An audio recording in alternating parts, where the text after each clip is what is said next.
So Spotify mailed us, we got some stuff in the mail the other day. What? It was this packet of statistics about our show this year, I guess, 2022. And it was like, oh, thanks for the memories. You created X amount of content, which was false. It was wrong. You're a part of a certain percentage of shows. False. Provably false. Observably incorrect. You should really, think about coming back. And we're like, oh, that's fine. That's great. Like Spotify. I didn't think we had that many listeners on just Spotify anyway, right? Because we put the show out on more than one medium. Then we get a phone call. And it's like, hey, I really think you guys should reconsider. We're like, oh, no, appreciate the mail. What was weird is there was a phone in the box with the stats, and it rang. That's what rang. That's what was so odd about it. We're like, I guess I got to answer this. And they're like, hey, you should come back next year. Wow. And we were like, thanks, but all these stats are flattering, obviously, but they're also very wrong. Super wrong. I don't think we want to do that. And they're like, hey, we really think it's best for you. Why don't you just come on back? We're like, okay, tone's getting a little different now. It's more of a threat. And we're like, hey, this is life is content now, bitch. Okay. You think you're special? You're not special. You're not unique. And I'm like, hey, don't quote Fight Club to me.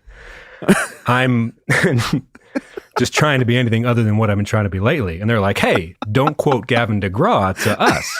And I'm like, okay, that's fair. And they're like, listen up, fuckstick. Why don't you get the fuck back on the mic and record 779 minutes of content in the year 2022? Okay? And, we have kids now. I'm like, hey, look, I got a family. No, I get it. I was ready to the first time. I don't think you heard me right. Or maybe it didn't come out. Anyway, so Tom, I called him right away. I was like, hey, did you get this box with a phone? Anyway, let's start the show.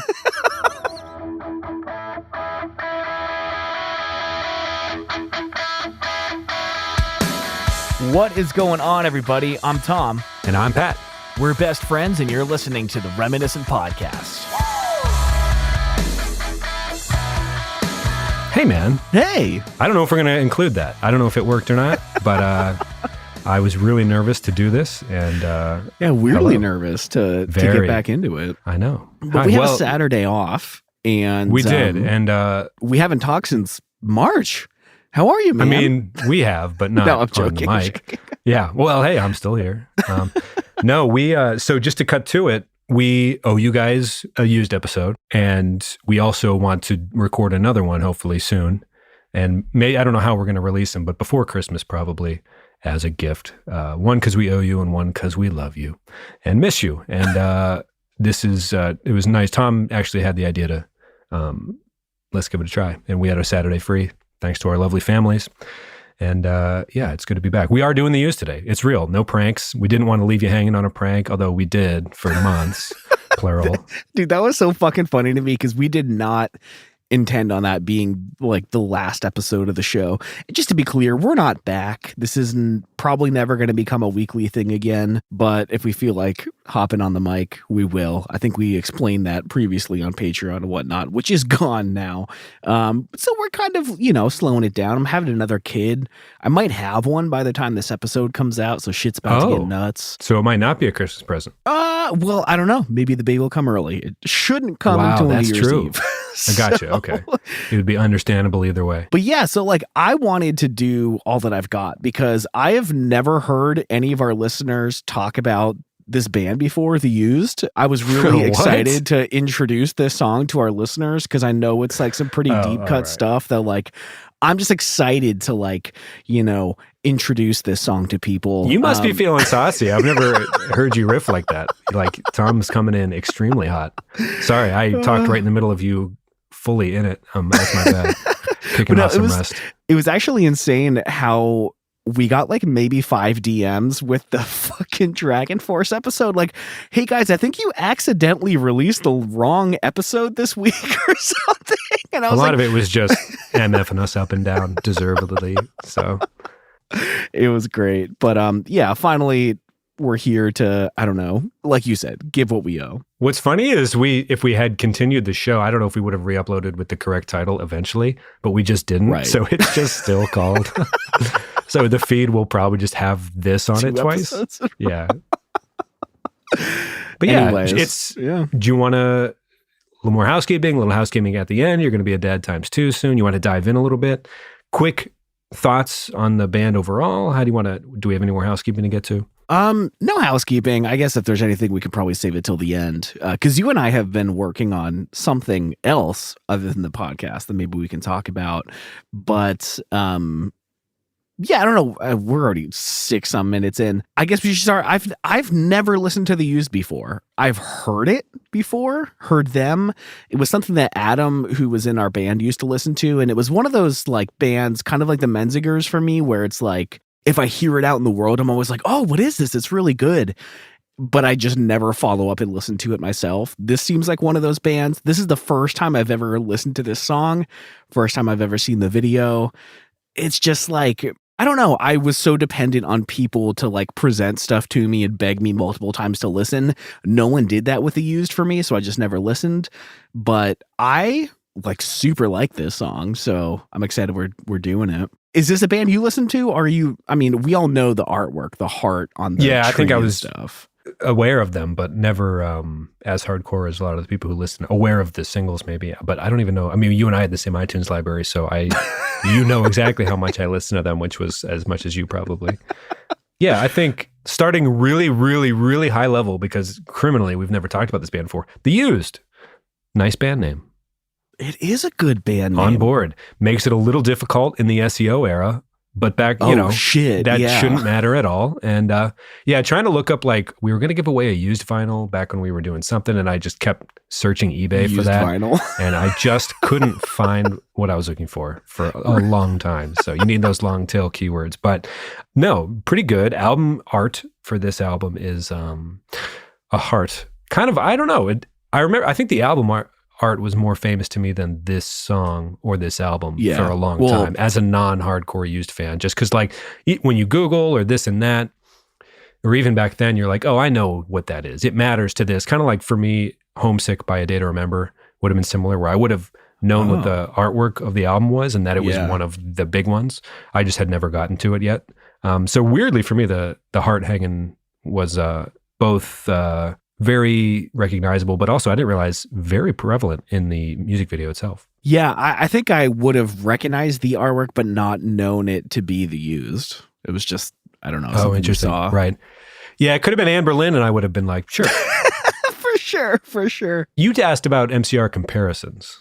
Well, because the listeners are often, trying to say that they're better than MCR. And I was curious to hear if they sounded similar, because it's like when people talk about 4 Year Strong versus The Day to Remember, it's like, I don't even understand where the similarities come from. So I was interested to see how similar they'd be. I think they're different. I always took that as more of a power rankings thing. Okay. Like, I think, sorry, I cut you off, but you were going to say they're pretty different.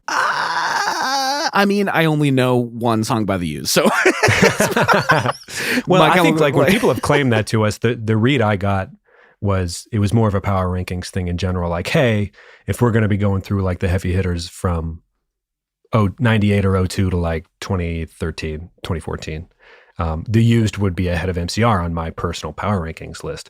And there seemed to be a big contingent of people who felt that way, but I never thought that it was a music comparison. But also strangely, maybe not so strangely, but just like this song is a hit. It is probably their biggest, most recognizable, most Googleable music video. Doesn't seem to represent their catalog as well. And people can correct us on Twitter later, but I was kind of listening to the band's music kind of on and off this week. And this hit is a good emo hit, but I'm not sure it's like defines them super wholly. Like, when we talk about Paramore, we're doing the Emergency episode, and it's like, this defines like a pretty distinct Paramore. Sure. I am not sure that people would be like, oh, this is The Used in 3 minutes or whatever. It just is one of their popular songs. Just my take, I guess, but please drag us on Twitter for sure afterwards, because this is going to go one of two ways, and one of those ways is worse than the Jimmy Eat World Futures. Oh no, everyone's going to hate this episode. For sure. Okay. So yeah, I don't think it was a comparison as much as a power ranking. And to be honest, I don't know. MCR is kind of untouchable now, but there's we've been over this on the show before. Yeah. The YouTube algorithm over the last 5 years has defined a lot of what like people remember seeing. Kind of like, I don't know if it's a Mandela effect thing or what, but like in '04, that was before we got to high school, so we weren't necessarily super up on everything, but because it's weird. You looked at the music video and was like, hey, is this a Panic video? And I had thought that for a couple of years too when we first started becoming aware of some of the music videos of the decade. But, putting it on paper for the notes for this, I was like, no, this predated it by a lot. Yeah. How dare we? Right. So anyway, should we dive into facts? Yeah, man, because I know nothing. I'm letting you lead. I'll try to keep them fast. Sure. But they aren't fun. I think if you know anything about Burt McCracken or this band or this album or the process of recording it, pretty sad. And the music, as the story goes, reflects a pretty dark time in Burt McCracken's life. What's interesting is Burt has he and I are not on a first name basis, I should point out after saying that. He has his own Wikipedia page, which he's kind of this mysterious figure in his own right. It kind of feels like this is kind of the rare instance where you have more than just the album Wikipedia page to work off of. There's the song, the album, the lead singer, and the band, which was kind of interesting. But they all say, yeah, right? So credit where credit's due to Burt. I would say not a ton of the, maybe Daryl Palumbo was the only other one that comes to mind of like the distinct lead singer Wikipedia page. That's probably incredibly false. Now I think about it, there's probably a ton. It's going to say who? Pretty thorough. Has a lot of pages on it. We don't have to keep that in the show. Shaking off the He's rust. from Shaking Off the Rust. Burt is from Utah, raised Mormon, dropped out of high school and left home at 16, homeless for a time. Holy as shit. the story goes. Rough start. Which, if you're new to the show, that means we don't know what we're talking about. This is Googleable material. So yeah, he's out of the house before he can even vote. A band called Dumb Luck needed a singer in the area of Utah he was growing up in around '01. He tried out and wrote some lyrics and joined immediately. They were impressed, and the band became the Used around that time. When he does interviews with like Lead Singer Syndrome and stuff, he kind of makes it sound like he was at least known in the scene for being, I'm going to keep with the phrase mysterious figure, but like kind of a known entity like in the small Utah town and the scene they were in. Like, not that he was crazy necessarily or wild, but like, you should check this guy out. Maybe is sort of the energy, like maybe a bit of a known entity in his own right in this small scene. But he blows them away. They sign. And of course, the person we didn't give any due for like the first 3 years of the show, John Feldman, he got their demo or something and flew them out on his own dime, according to the internet, out to LA to like record a proper demo and things like that. But it seemed not, again, playing for a few years and then the overnight success. Of course, it's never overnight success, which you say a lot. But yeah, another John Feldman story, which is a common tale as we've come to learn. Burt, and it seems like maybe some of the other band members had addiction struggles during this time. In Love and Death, the name of the album that you all definitely noticed I couldn't pull out of thin air before a few minutes ago. It is their second album. It was released in '04 after meeting up with John Feldman, and a few years have passed at this point.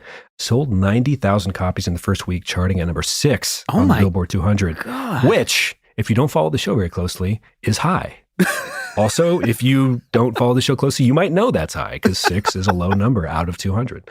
It is the band's most commercially successful, and I don't know if you want to club horn it up, but platinum work being done here. I would never have guessed. I would never have guessed. Right? And maybe we'll touch on this now just because, we've already spent 6 minutes saying hello, which is a long time to just say one word. But, there's this kind of, and we'll get into why the recording process was sad and there were some tragic events in Burt's life and everything. And it's almost kind of like, hey, they should be as popular as MCR. And we get kind of this vibe from people who listen to the show and listen to this music that the Used is some sort of what could have been type of story. And going over the notes, it's kind of like, of the people who have run away from home at 16, I think Burt did pretty good. This is a platinum record. The Used is huge. Like, it's weird because you kind of be like, oh, the Used should have been, but I don't know. You can't get much more than platinum. I believe that's the highest color. Right? Diamond is 10 million. I believe. Gotcha. Okay. But platinum is a big fucking deal. And I mean, I get the frustration. We spend so much time talking about bands like Fireworks and Newfound Glory that like maybe have one gold record and then just never mention a band with platinums. Yeah, it's about time we put some respect on the name. 2 bona fide in the Google algorithm hits off of their 2 early records, which is important, right? Like it's interesting listening to the Chris DeMakes podcast where he interviews people about the songwriting process. You could tell he's always so bummed that he never had that, like, he was interviewing Yellow Card and the lead singer, and he's like, what was it like when Ocean Avenue was just exploding? Like, Less Than Jake has never gotten to feel that. But yeah, it's interesting. The Used has had 2, I don't know if you'd call them mega hits. That's not like a metric you can measure things by. Anyway, we're talking about, I'm getting off the rails here a little bit, but basically, moral of the story, like, seems to be a lot to feel good about. Like, The Used was huge, and I know we're just convincing ourselves of something people are already super aware of, so I'll just keep this short and keep on rolling. Quick note about a band in Boston having dibs on Used as a band name, so they threw a "the" in there, and I guess they're all good to go. Does that work? Bert, apparently, Blink-182 should have just been The Blink. The Blink. History would have been so different. Apparently, he dated Kelly Osbourne at one point. It was on The Osbournes, the reality show in the 2000s. God. But the album was well received. Billboard said it continues to straddle the line between street credibility and mainstream success. High praise. Rolling Stone put In Love and Death as a top 40 emo album of all time. Depends how you feel about listicles, but great. After touring their debut record at Warped Tour and Ozfest, Bert had told reporters, and this is a kind of a funny anecdote to me, he's just like, what are you going to do for your second album? He's like, we're just going to go back to Utah and practice, I guess. Like, go to our drummer's house and play music. And which is an amazing answer to that question in my mind. Yeah. Apparently there was some butting of heads between band members around recording, but this is where it starts to get pretty tragic. Apparently some friends of Bert died during the recording process. One of them, apparently there was a different friend, but one of them was an ex-girlfriend who apparently was pregnant with his child. And God. Apparently also during this time, his dog, who he had named David Bowie, was hit by a truck and killed during recording. So he lost an ex-girlfriend who was pregnant with his child, a friend, and a dog during this time period. This is kind of a mishmash of Wikipedia entries. But, you know, I think it's reflected on the album. All the band members seem to agree that when you look at like some of the interviews and everything like that. But drummer Brandon, I'm not going to say the last name because I won't do it well. But he said this about this song in particular is like a lot of the stuff Bert writes about, maybe specific at certain moments or instances, but he writes them in a very general way so people can identify with it. Although they may not come out to be the same thing, it works out really well.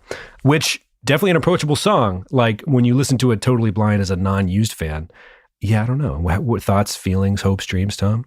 Yeah, again, it was the first time I heard this, and I feel like it's really cool when someone can write something about a specific moment that helps them through it, but it's also like general enough that anyone listening can just make it whatever it is. Because I don't know, like, I'm at like a pretty decent point in life right now, so I'm listening to this song. It's just like, oh, general sadness. But then you hear what happened to motivate the song, and it's just like way more tragic than I ever could have expected. I don't know. I think that's a sign of just good songwriting, but goddamn, I don't know how you could live through those experiences, man. That's brutal. Yeah, it's interesting because we've seen different elements from different bands, right? Some people have, like Gerard Way has a colorful imagination, as everyone is pretty much aware of at this point with the Umbrella Academy and everything. But some singers and some songwriters are just like, no, I just am able to create this based on like a dream. It's just a representation of things that my brain has latched onto. Right. And other people are like, this is, you know, the other end of that scale would be Dan Soupy Campbell from the Wonder Years probably. But, you know, this is on that side of the scale, it sounds like, where it's like, no, this is extremely reflective of what was going on in our lives at the time. So interesting. More than one way to go about your business. This is not a good other factoid to have right next to that, but it appeared in the Saints Row 2 soundtrack.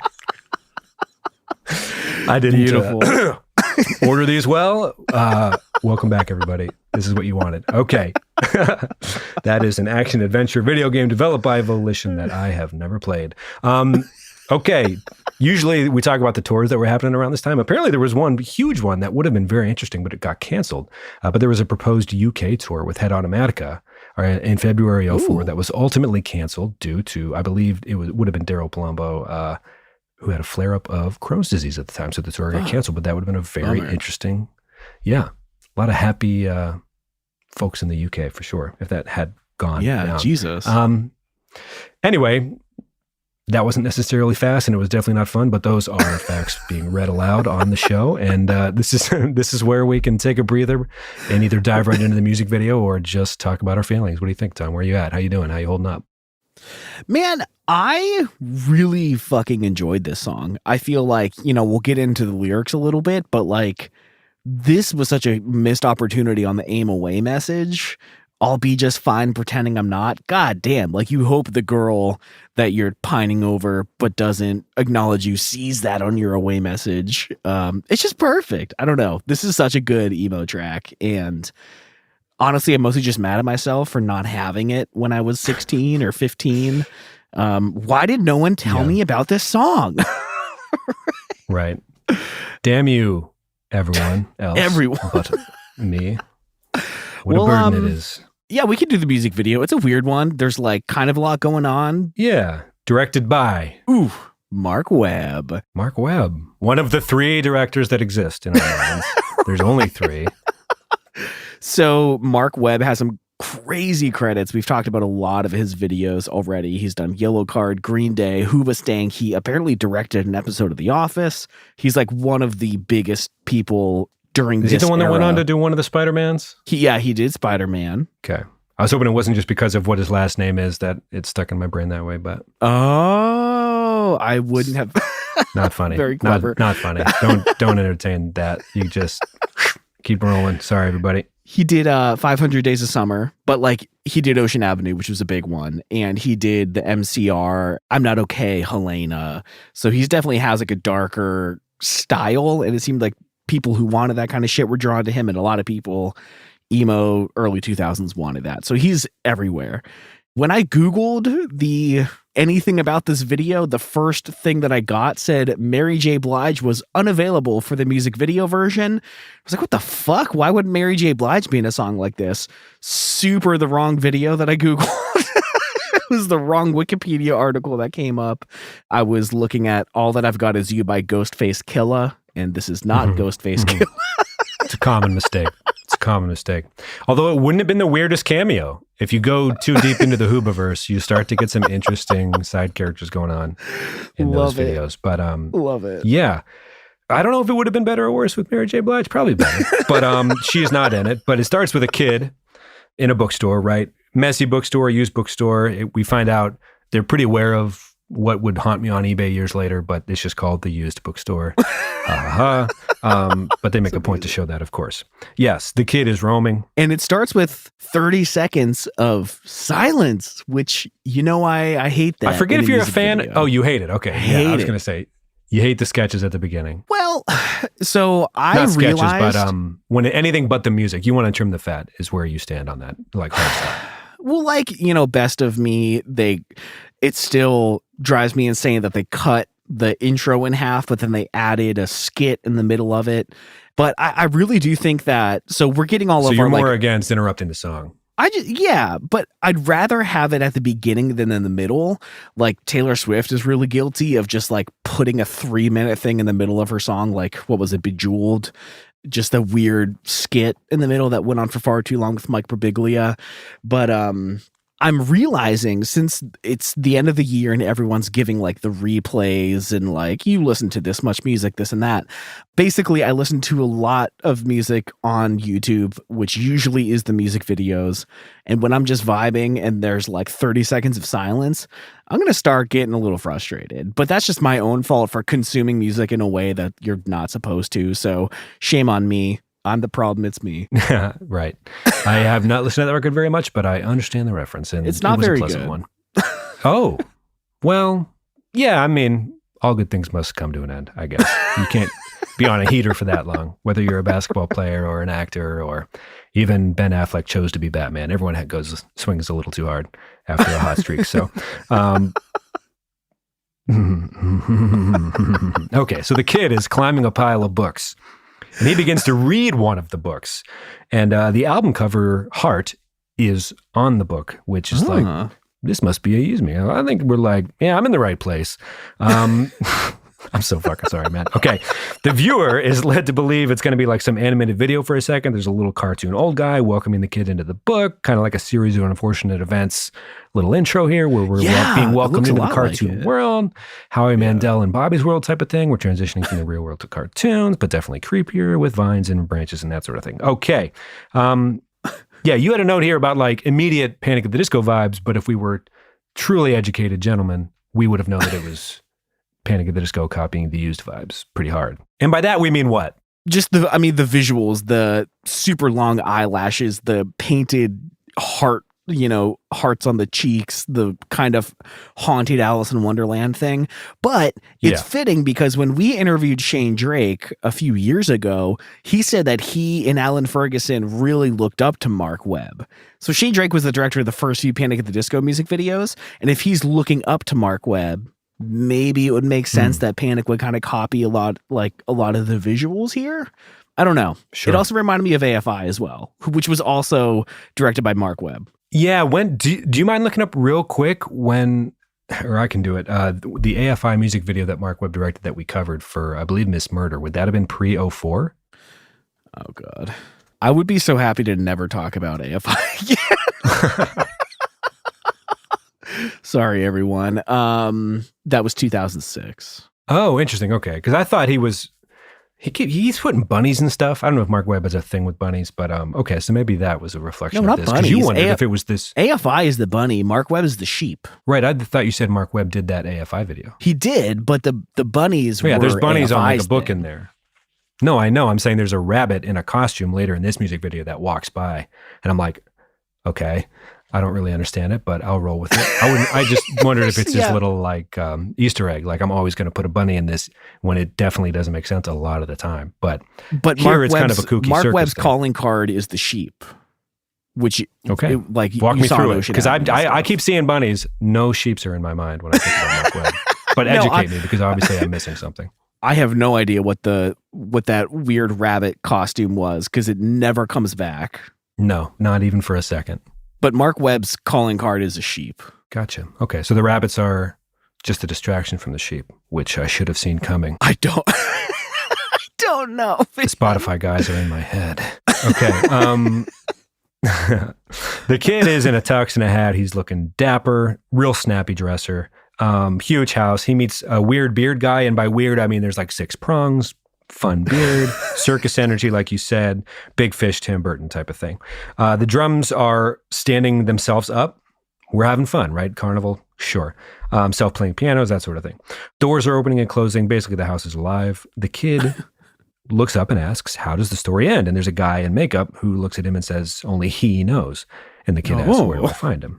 So the kid is already asking too many questions. Like, hey, man, you're feeling pretty brave for walking into this weird-ass, creepy house. You're doing a lot better than I would have been doing. Oh, yeah. You were curious if this was the same house as the AFI Miss Murder video. Just, I don't know if it's a revisitable mansion that you could make look a little bit different. I'm not sure, but a lot of I would have looked it up, but I didn't want want to watch that AFI video again, so I just... Wow. Committed to the hatred, which honestly, let's just respect it at that and keep on rolling. The kid encounters another band member, presumably in the house, playing one of the parts of the people who live there or just act there. He's at the piano and he asks, where is he? And the band member says, I don't know. I've been looking for years. And he's like, looks like he's researching, but the book he's flipping through has blank pages. It's like, okay, we're all having a good time, right? Yeah. And can we get so we're getting shots of the band. We got Bert, long hair. I don't know if it's emo hair. Can we get a quick discussion about whether or not this is an emo video? Is this really even what the emo look has become yet? It's only 04. The 05 boom hasn't happened yet. Can we get a 1 out of 10 on the emo cut? Unless, talk to me about that, whether it would even qualify. It might just be a scene haircut. It's good hair. Yeah. To me, it reminds me more of like 2007 Mayday hair, except that it's black and greasy, so it's like more emo. I don't know, kind of like some Gerard Way hair from 3 Cheers era. I like it. I always wanted hair like that length, like past the shoulders. I did that AI art thing and it gave me some of those like avatar renders with like this super long blonde hair, and I was just like, yes. I want it, dude. Grow it out, because who gives a shit? I have barely any hair. Oh, wow. Wonder Years. Wow, dude. Oh, shit, dude. Almost walked right past that one. Geez. We're going to see them in Charlotte in February, so I'm doing my homework because Tom knows all the songs and I don't quite yet. Oh, my God. I can't wait. We'll talk about that later, maybe. But sure. Okay, so this kid is asking too many questions. Bert is singing. Can we get a quick grade on the Bob Barker microphone he's using? Kind of great. Ooh. I would have liked to have had more time to do research because it is a good looking microphone. It looks like it's machined out of one piece of metal. Amazing. Yeah. I would say like it's not really any, like you got the circus thing, but it's pre-Panic. And I don't think the hair is emo. I think it's more like just long hair band, almost like, you know how the 90s spill into the early 2000s. The band formed in 01. I wonder if it's just like long haired music person, you know, at the time. I don't know. Like there's a little bit of natural bang, it seems like, but I don't know. I was trying to like put it into this, you know, put a square peg into a round hole or whatever. But this is just a band, and it was the first of several like circusy videos that came later, I guess. So I'm like trying to put it in this box, but it might just not have been that at all. He just might have been this like extremely eccentric frontman from Utah that just had an it factor. But anyway, it should also be noted that this is when the rabbit walks by. I don't know what it means. Still don't. We may never. So this is one of my favorite subgenres of music video, which is vague goth prom energy, which is you take a lot of people with tattoos and hair and this and that, and you just put them in good clothing or like nice looking, cocktail party wear or whatever. And it's just like very odd spectacle, which I love dearly. I think The Curse of Curves is probably our favorite. I was just going to say, didn't it start there? Yeah, it started there. You've seen that picture of your friends in high school going to prom, wearing ties just doing it, getting after it, but still looking extremely like themselves. It's one of my favorite things. The beard guy from before with the pronged beard sends in some muscle to kind of scare the kid, I guess. Like, hey kid, you're getting rowdy. And the kid's like, I'm just looking for the end, man. And the muscle guy is like, be careful what you wish for, because you just might find it. This video also predicted Daughtry, as we found out, so that's great. Just like a lot. I mean, we didn't give the Used enough credit to begin with, but they predicted Panic at the Disco. They predicted Daughtry, just as a concept, which is pretty impressive as far as like Americana goes. Like predicting Daughtry as a concept, that is Nostradamus level stuff in my mind. So kudos to the Used beyond the music that we've overlooked for years. I was almost able to bring up Daughtry in the next episode, but I think our percentage of bringing up Daughtry per episode would be shockingly high. Spotify didn't send that particular piece of data in the packet they mailed to us, but I'd love to learn how often we've mentioned Daughtry. It came up on the radio, and Jesse and I were singing it the other day. And I was singing, and I think I'm sure I bring this up every time it comes up, but like so many of the words are still in my head. I'm like, God damn, that's a lot of Rams being used dedicated to Daughtry lyrics. Yeah, I'm like, good God. Why do I know that whole album? My Spotify Wrapped 09 would have been a fucking mess for sure. I'm like, I'm not sharing this. I'm not sharing it. It's a Windows down Spotify Wrapped. Okay. Subtle thing after he's talking to the muscly guy. The kid gets up from the wall we thought he was standing against, and the camera was just tilted. He was on the floor, remained circusy and fun throughout.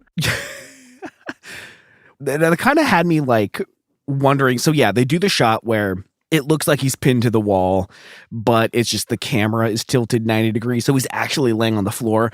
The fireplace gives it away. But then you think like this other dude, the muscle guy, kind of pops into frame and you only see him from the waist up. That dude is doing like a fucking plank off of the floor in order to make it look like he's standing up. And I don't know. You gotta have some respect for that man's core strength there. If you watch the video, you'll see it. But I don't know. I wondered if maybe that's why they had a muscle guy doing it rather than having the old man playing that part. I don't think he would have had the core strength. You know, this is the type of analysis we want from the show. And I couldn't agree more with anything. I can't even add anything to it. Just, I agree. You don't want any tragedies on set. This isn't The Exorcist. Let's just let the young, very muscular guy do the plank. And they're like, yeah, no, I think that makes sense. Lots of good decisions being made on set, which make up for the rabbit, maybe. I don't know. It's for the viewer to decide, obviously. So the kid gets to a part of the mansion at some point where it's kind of like this restricted area. There's a guy just pigging out. And then walk me through what happens, because it's kind of blurring in my head, Tom. He asks where the end is or something, and the dude just looks up for a second and points, I think is what happened here. I don't know. Is it that? Okay, sorry. I was getting lost in the notes. He literally just points at the restricted area that the kid can already see. He obviously focused on the food he's scarfing down. And one of my favorite band shots in the whole video comes right at this moment. They just cut to the drummer for a bit, who's doing like kind of a fill. Yeah. And I love that every drummer, famous or not, gets a drummer moment in every video. This one just stood out because it came at a very important time in like the story of the video. And he's just like, and it's just like, there's that guy. Sure. You know, I don't know. They had to get to him at some point. Like every band member gets at least 2 seconds, right? But I was like, yeah, okay, I guess we hadn't shown the drummer yet. Sure. Throw that in. I'm trying to see where the kid's going. Thought we would have established this a long time ago, but no, I jest. But no, so the kid walks through. He's already been warned. Careful what you wish for because you just might get it all and then some you don't want, as we all know. And then the animated branches start coming back and the kid turns into this like Funko Pop, I guess, style animation with a giant square rounded head. Yeah. And now we're starting to, the album cover is really coming into play now where hearts are being planted and the trees grow from them. And he ages quickly, Tom. Walk us through how this ends. I mean, he turns into the old man that welcomed him into the book in the first place, which I think is the creepy old man with the mustache in the real parts of the video. Am I getting that right? Oh, I didn't connect that, but I don't think it's impossible at all. No, it's that weird triangle-shaped head, dude. Like, but if he was there welcoming him, is he stuck forever? Would a different kid see him or themselves? I'm sure there's a really good meaning to the video. I was really racing to get prep work done for this, so I haven't had time to Let me ask a more important question before we leave, because we're probably running long. Generally, that's been the case throughout the existence of this show. I'll assume that's happening now again. But it's not. The chorus is confusing, right? Or am I just an idiot? Like, I'll be just fine pretending I'm not. Can we talk about this real quick? Because I am afraid to. But like, he's saying, I'll be just fine pretending I'm not. So it makes him feel better to maybe pretend he's not. So is he good? But wouldn't it be pretending I am, kind of? It's always been kind of like a fun, maybe this doesn't make sense on purpose for art reasons. But I don't know how many negatives are going on there, but I'm kind of like, I have always just pretended to know what he meant by that. I've always enjoyed it on a surface level, but maybe somebody could let us know. Because I think he's saying, I'll be just fine pretending I'm not. So he's like not pretending anything because he is sad and he seems that way because he's acting like it as well. But that is, I don't know if it's bugged me, but I'm like, am I hearing this right? Or am I just missing the point entirely? I'd love to know everyone's opinion on that particular point, the chorus of the song we're talking about. Yeah, again, it doesn't bother me. I'm just like, is everyone else seeing this? Like, am I, did everyone just see that rabbit? Like, I feel like I'm going a little nutso here. Well, I'll tell you something that is bothering me. It's a line in the second verse, and I feel like we need to get like a dictionary check on this. If we were playing Scrabble, I call bullshit. Ooh. He says, I squoze so hard I stopped your heart from beating. Sorry, I what so hard? Squoze? Is that past tense of squeeze? Well, similar to breaking up the music video for to do a bit or of dialogue. It's only good if it works, right? So like, maybe it gets a pass because it fits. Well, sometimes you can break the rules if it works, but if you don't, people are just kind of like, well, that's dumb. So you're taking a risk. I think you can fit squeezed into the same amount of space, though. Well, I squoze so hard. Oh, dude, that's... Save it for Scorch Fest 2023, man. Like, hey, this is the biggest abuse of the English language in emo is when Burton Dragon said squozed. Oh my God. When I was young, I remember I really struggled with like some words that would kind of slightly change when you said it in past tense. And bring and brought was a really hard one. And I remember my mom kind of encouragingly, not meanly yelling at me, but I would always say brang. I brang it. And now I kind of want to fit brang into a song just to have a fucked up past tense and see if anyone notices. I feel like brang and Piscetti are two of the most common. No, I had not noticed it to this point. Mostly just because I'm bewildered by the chorus every time I hear it. I'm like, you'll be just fine pretending. I'm like, what the fuck? Be just, yeah, now I'm trying to do like the mental gymnastics of Makes that. Me question everything. Maybe that's the fun of it. I'm not sure. I do like it. I'm not saying it makes me unhappy. The lyrics, make sure. In general are pretty wild, but in a way that like... I'm far from lonely. and it's all that I've got. Yeah. Like, I feel like it's that vagueness that I really love about Taking Back Sunday, where it's like, I don't think this really makes sense, but I feel it. I understand it. It doesn't need to like read well. Well, it's interesting because if we knew the used better, we'd sound smarter in general over this hour or so, which goes without saying. But you read up about the personal tragedy and how the record reflects all that in a very real way, that they all comment on it. Maybe this song is severed from that because I don't know if it's a song about fame or what, like pretending to be emo for money type of thing. But I guess people hint that this was the dog song, if not the one about the ex-girlfriend as well, in a lot of different ways, because a lot of bad things were happening in quick succession. So I don't know, just trying to get through the lyrics and see, like, people do this all the time with their favorite artists, and oftentimes the artists are like, whatever it means to you is real to you and true. And I've given up trying to like tell people what's correct. So this is kind of maybe a pointless exercise in that sense. Because we've heard a lot of, I think Jim Adkins and Ben Gibbard are the two that we referenced the most on this show, as definitely like just letting the consumer define it for themselves. But anyway, curious what you all think about that. I think, still on Instagram and Twitter, let us know how you feel about the chorus in general. It's probably just fine. It is just fine. I'm just like, am I hearing this right? Anyway, we don't have to continue talking about that, as it turns out. So do you have any more used takes you've been just hoarding over the years? Not really. I do really like them, though. Like, I want to listen to this album. Wish I had it when I was younger. Well, I mean, knowing what you know now, how do you feel about the people who are like power ranking all of it? They would be above MCR on my list, is what we hear from a lot of people. I mean, talk me through the case for that. 2 good albums with mega hits on each. And I guess the MCR hater would say they also only had 2 good albums with a handful of hits on each, but you'd have to use a handful. I don't know. It's definitely a tougher case now that right? Because you'd get MCR people who are like, they have more than 2 good albums, but you'd probably get used fans that would argue the same, obviously.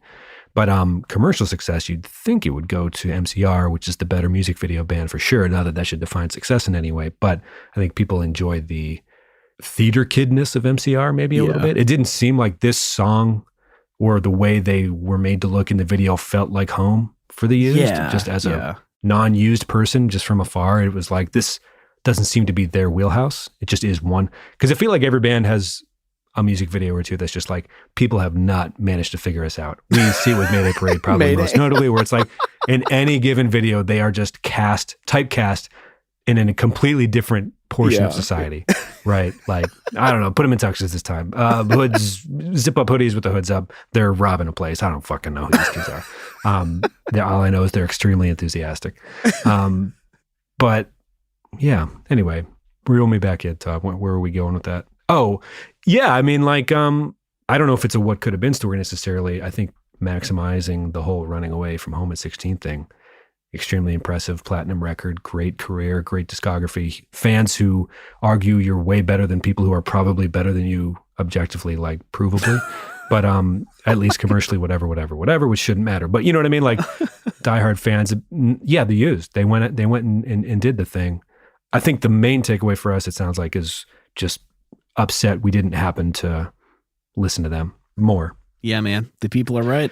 Like, there's versions of this where we were way more into Thursday, versions of this where we're way more into Census Fail, versions of this where we're way more into the used. Whatever the mirrors of all those bands are, which we've probably covered on the show a little bit.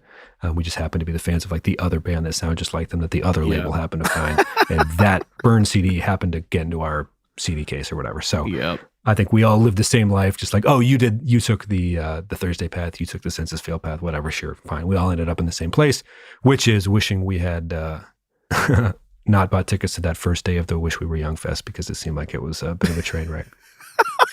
But we all ended up in the same place. Oh my God. Yeah. Well, sorry, everyone. You finally got what you asked for. Should we do a little, you're going to be a dad, like quick 5-10 minutes? Post-show that we just edit into the program, the episode itself? No, there's nothing to really say. There's nothing to really say. Good it's God. Just, are you okay? I don't know. It doesn't feel quite real yet. We're all... No. I don't know. It's going to be chaotic for sure. Mm-hmm. Well, I sent you some Pokemon cards, which I believe should be a cure-all. I think it'll be just fine.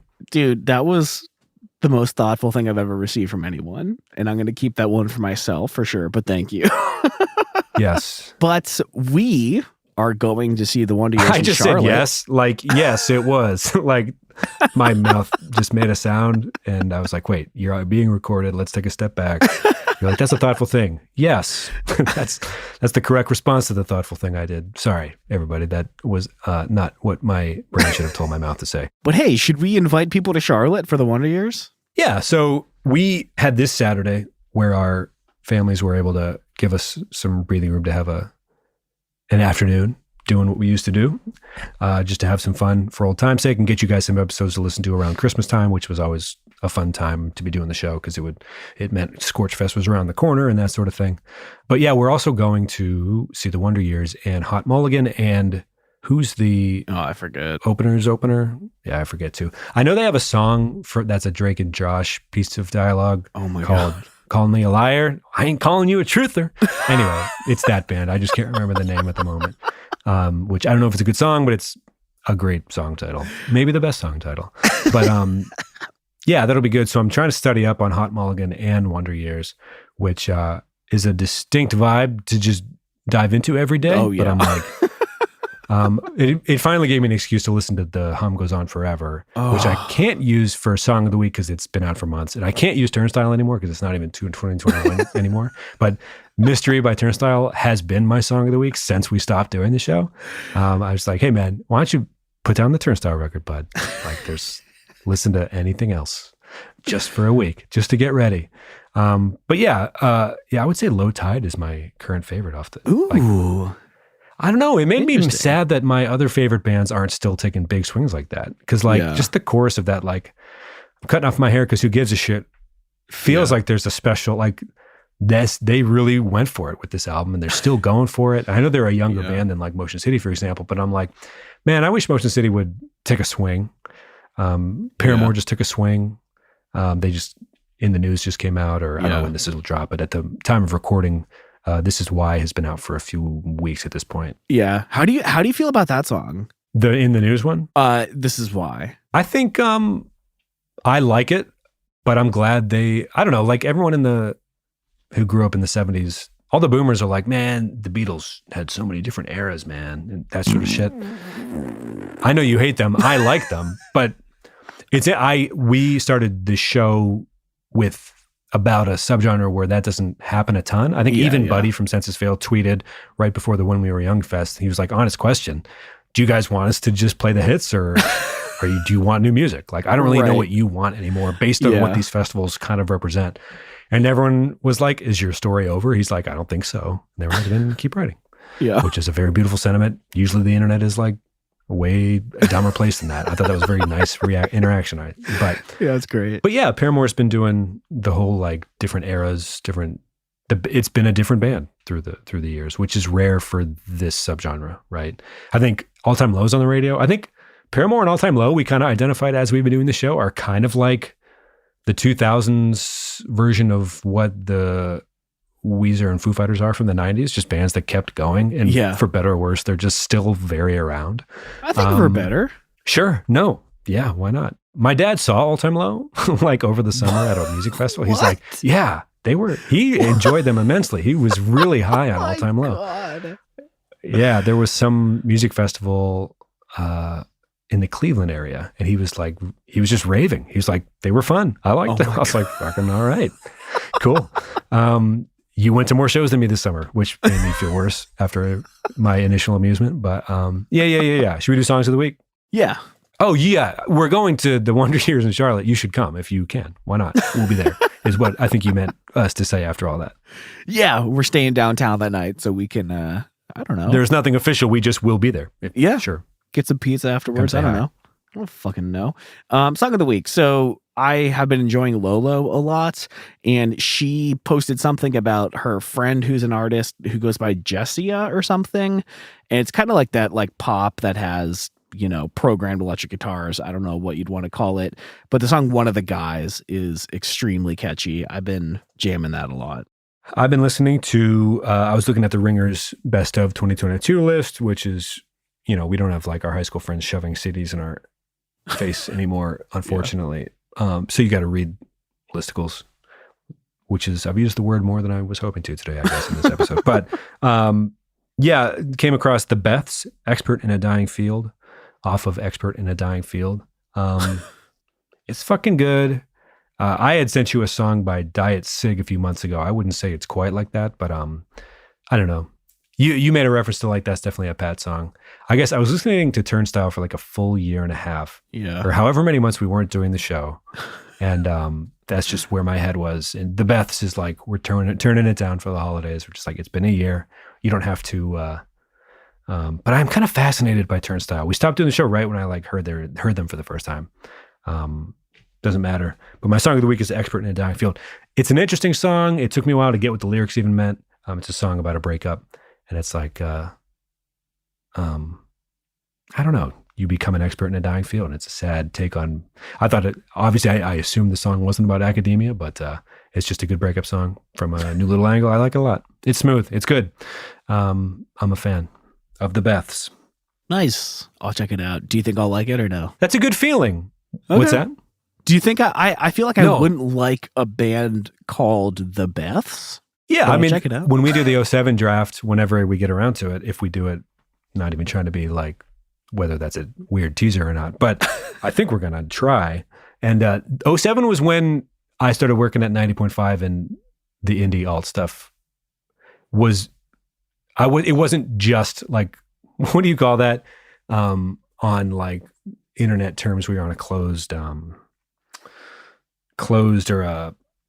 in IT terms, like in the building, you're on a closed circuit. Either way, I didn't have just your iPod library. Like, of course, after a while, there was other songs than what was just on your iPod that I was listening to. And 07 was definitely that year. So that's a little teaser for next week or whatever, or whenever they come out in whatever order. But right. Wow. Okay. Right. But yeah, so yeah, I think that road eventually led me to enjoying something like the Beths, where I don't think you'd like them. Yeah. Yeah. We've grown, because I'm not going to, like, we used to be like, you got to listen to it and we got to talk about listening to it. Right.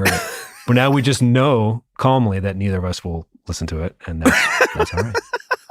And that's just okay. It'll be there if we ever need it. For sure. All right. Well, I hope the wait was worth it. I almost guarantee that it wasn't, but it felt good to come back just for a little bit. And we've been working on our second novel in the meantime, so maybe we could tease a little bit of Ron Carnage, the sequel, as we're continuing to do. Yeah, we stopped doing the show, but we were like, hey, well, let's keep doing weird things that we like. So that was a little easier than keeping up with the pod. But maybe that'll come out in 2023. It'll be silly and odd whenever it does anyway. So don't hold your breath and don't get your hopes up at all. But that's been a creative outlet, which has been fun. Anyway, let's end it. Bye, everybody. Sorry for everything, as always. Love you all. Bye.